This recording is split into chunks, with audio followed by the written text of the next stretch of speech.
Good morning students. 8वीं कक्षा का हम लेक्चर फर्स्ट में पहले पाठ के 4 श्लोक पढ़ चुके हैं, उनकी हिंदी कर चुके हैं। वीडियो नंबर 2 या लेक्चर नंबर 2 में हमारे बचे हुए 5वां, 6वां और 7वां श्लोक हम पढ़ेंगे, उसकी हिंदी करेंगे। प्यारे विद्यार्थियों, अपनी पुस्तकें सामने खोल लो और बहुत ही ध्यान से देखो इनका अर्थ क्या निकलता है, इनकी हिंदी क्या होती है, इनका उच्चारण कैसे होता है। 5वां श्लोक में पढ़ रही हूँ। विहाय पौरुषम यो हि दैव्यम अवलंब्यते प्रासाद सिंहवत तस्य मूर्धना तिष्ठन्ति वायसः। इस श्लोक में क्या बताया गया है कि जो मनुष्य भाग्य के भरोसे रहते हैं, कर्म नहीं करते, परिश्रम नहीं करते, उनका जीवन बेकार है। क्या कहा? विहाय, विहाय का अर्थ होता है छोड़कर। पौरुषम, पौरुषम का अर्थ होता है पुरुषता अर्थात कर्मठता अर्थात परिश्रम। जो व्यक्ति परिश्रम को छोड़कर यो ही, जो दैव्यम, दैव्यम भाग्य के अवलंब्यते सहारे रहते हैं, अर्थात जो मनुष्य अपनी परिश्रम या मेहनत को छोड़कर, अपनी कर्मठता को छोड़कर भाग्य के भरोसे रहते हैं, उनका हाल या उनकी स्थिति कैसे होती है? नीचे वाली लाइन में देखिए। प्रासाद सिंहवत तस्य मूर्धना तिष्ठन्ति वायसः। प्रासाद, प्रासाद का अर्थ होता है महल में। सिंहवत, शेर के समान, सिंह शेर वत समान, तस्य उसकी, मूर्धना, मूर्धन्य होता है मूर्ति पर, तिष्ठन्ति बैठते हैं, वायसः कौवे। कि जिस प्रकार जो शेर जंगल का राजा होता है, यदि उस जंगल के राजा की मूर्ति महल में लगा दी जाए और उस महल में लगी हुई मूर्ति पर क्या कौवे ही बैठेंगे और उस पर अपना अवशिष्ट पदार्थ डालेंगे अर्थात बीट वगैरह करेंगे। तो यही कहा है कि जो मनुष्य अपने भाग्य के भरोसे रहते हैं, परिश्रम नहीं करते, उनकी स्थिति तो वैसे ही होती है जिस प्रकार महल में रखी हुई शेर की मूर्ति के ऊपर कौवे बैठते हैं। अर्थात उनका जो जंगल का राजा कहलाया जाता है, लेकिन जब वो मूर्ति बन जाता है, उसको मूर्ति के द्वारा दर्शाया जाता है, दिखाया जाता है, तो उस पर क्या होता है? कौवे बैठते हैं। कौवा क्या है? एक तुच्छ प्राणी है। अगर जीवित पशु के सामने आ जाए, शेर के सामने, तो उसका क्या होगा? वो उससे बहुत कमजोर पड़ जाएगा। तो यही कहा है इस श्लोक में कि मनुष्य को अपने मेहनत की आदत को न छोड़कर परिश्रम करना चाहिए, नहीं तो उसकी स्थिति पशु से भी बदतर हो जाती है। 7वें श्लोक में क्या कहा है? पुष्प पत्र फल छाया मूल वल्कल दारुभिः धन्या महीरुहा येषाम विखुम विमुख यान्ति नार्थिनः। इस श्लोक में पेड़ों के महत्व के विषय में बताया गया है कि जो पेड़ हैं हमें क्या क्या प्रदान करते हैं? पुष्प फूल, पत्र पत्ते, फल फल, छाया छाया, मूल जड़, वल्कल छाल, दारू भी, दारू होता है दवाइयाँ आदि प्रदान करते हैं। कि पेड़ों से हमें फूल, पत्र, छाया, जड़, दवाइयाँ आदि मिलती हैं। धन्या, धन्य है ये। महीरुहा, महीरुहा ये पेड़, महीरुहा इसके अर्थ में आया है पेड़ों के अर्थ में कि ये पेड़ धन्य हैं। ये शाम जिनको भी विमुखा वापिस यान्ति नार्थिना, मांगने वाले को जो वापिस नहीं मोड़ते, वापिस नहीं करते या लौटाते। अर्थात कि ये पेड़ है, ये धन्य है, ये मांगने वाले को कभी खाली हाथ नहीं जाने देते। अर्थात पेड़ों से हमें फूल, पत्ते, छाया, जड़, मूल, कंद मूल आदि चीजें मिलती हैं और ये ऐसे दान देने वाले हैं जो किसी भी मनुष्य को वापस नहीं भेजते। अर्थात अगर पेड़ से हम फल लें तोड़े, चाहे किसी ने भी वो पेड़ लगाया हो, क्या कभी पेड़ ऐसे बोलता है कि हम आपको फल नहीं देंगे?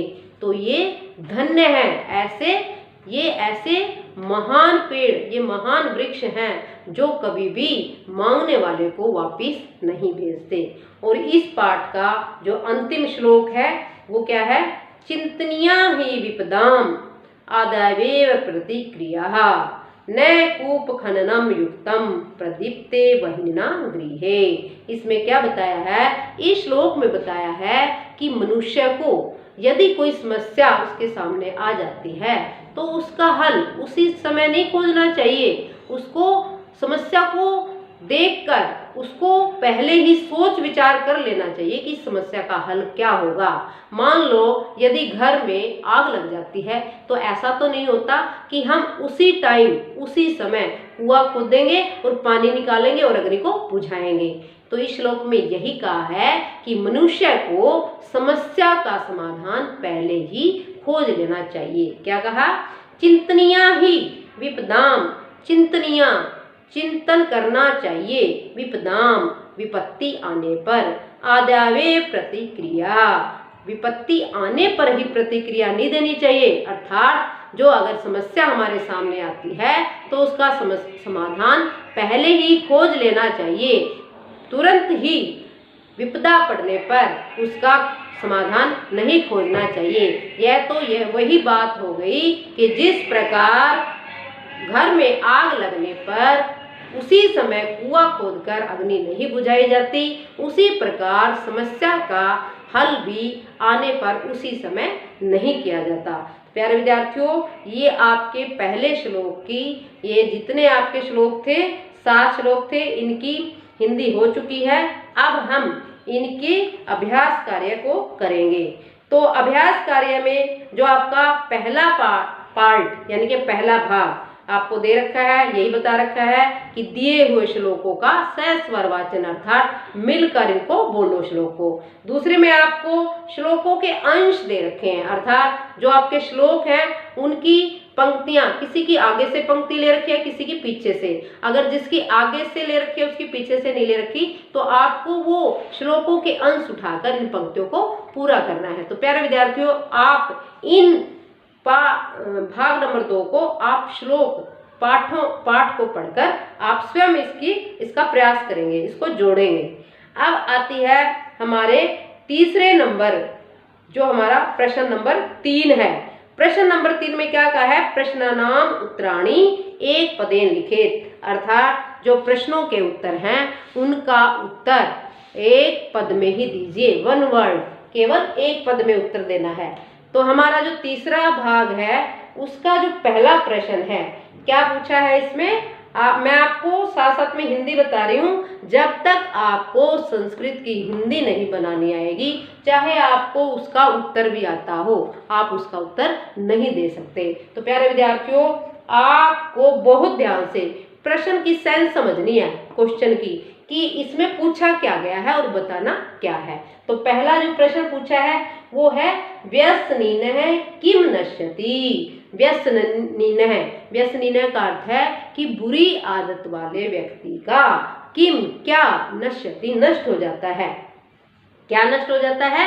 जिसकी बुरी आदतें होती हैं उसका विद्या फलम, उसकी विद्या का फल नष्ट हो जाता है। अर्थात जब विद्यार्थी है गलत संगत में पढ़ता है या गलत आदतें होती हैं तो उसका क्या होता है? जो उसने विद्या, जो उसने पढ़ाई जो की थी वो नष्ट हो जाती है, वो धीरे धीरे कम होती जाती है। दूसरा है यह कस्य यशः नश्यति। कस्य किसका, यश किसकी कीर्ति, नश्यति नष्ट हो जाती है। किसकी कीर्ति या किसका सम्मान नष्ट हो जाता है? लुब्धस्य। लुब्धस्य का अर्थ है लोभी व्यक्ति का। जो व्यक्ति लोभी है उसका यश नष्ट हो जाता है। तीसरा है मधुमक्षिका। मक्खी, मधुमक्षिका क्या होता है? मधु का अर्थ होता है मीठे को, मक्षिका मक्खी, मीठा बनाने वाली मक्खी कौन होगी? शहद की मक्खी। तो क्या कहा है? मधुमक्षिका की शहद की मक्खी या मधुमक्खी। किम जनयति, किम क्या जनयति पैदा करती है, क्या उत्पन्न करती है?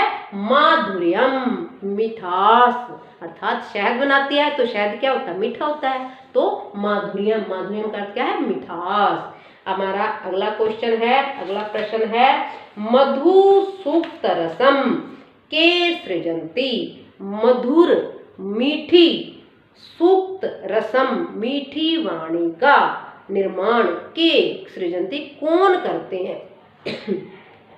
सॉरी मीठे वाणी का या मधुर वाणी का निर्माण कौन करते हैं?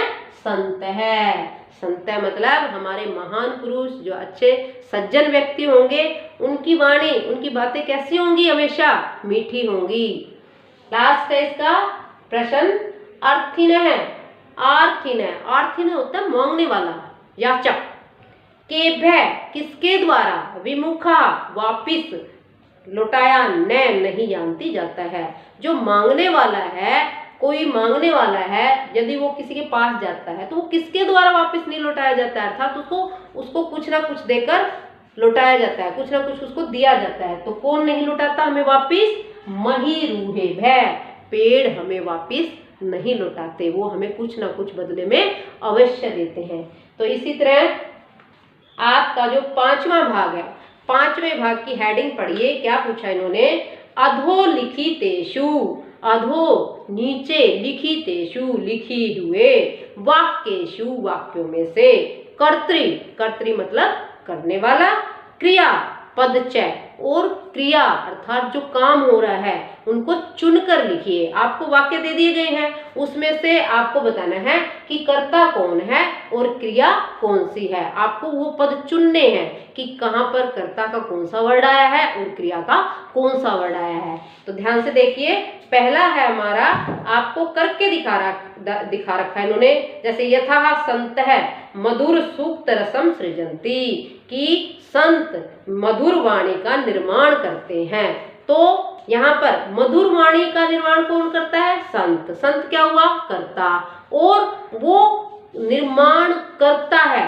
तो सृजंती, सृजंती आपकी धातु हुई, सृजंती का अर्थ क्या होता है? निर्माण करना, तो सृजंती आपकी क्या हुई? क्रिया।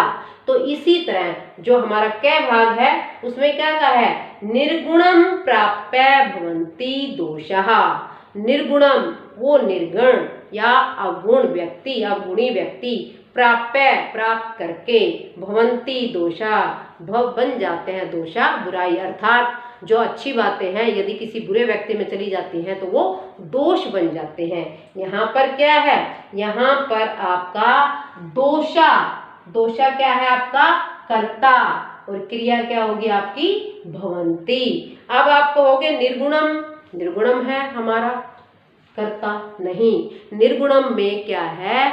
आपकी द्वितीया विभक्ति है, और द्वितीया विभक्ति में कर्म होता है, कर्ता नहीं होता।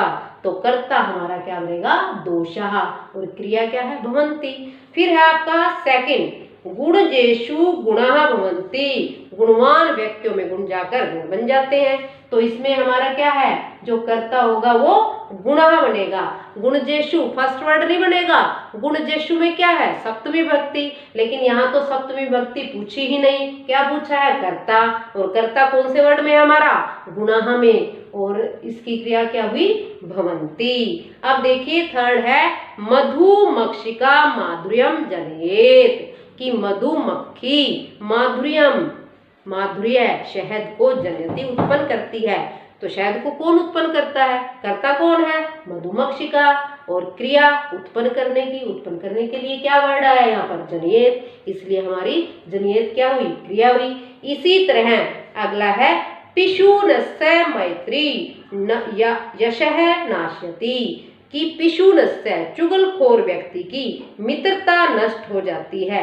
अब यहाँ हम पिशूनस्य नहीं लिखेंगे चुगलखोर की, जी नहीं, क्योंकि पिशूनस्य में क्या है? षष्ठी विभक्ति है, और पूछा है क्या हमारे से? उन्होंने कहा है कि कर्ता छाटिए, तो कर्ता क्या होगा आपका? मैत्री, और क्रिया क्या बन गया आपकी? नाश्यति। इसी तरह लास्ट है, नद्यः समुद्रमासाद्य अपेयाः भवन्ति। तो क्या हुआ? नद्य आपकी कर्ता, कर्ता, और भवन्ति क्रिया। प्रश्न निर्माण है इसी तरह। प्रश्न निर्माण में क्या है आपका? ये जो हमने 4 पार्ट किए हैं, आज के लिए इतना ही। इसके बचे हुए पार्ट जो आपका छठा सातवां जो भी है मैं आपको नेक्स्ट लेक्चर में करवाऊंगी वीडियो नंबर 3 में।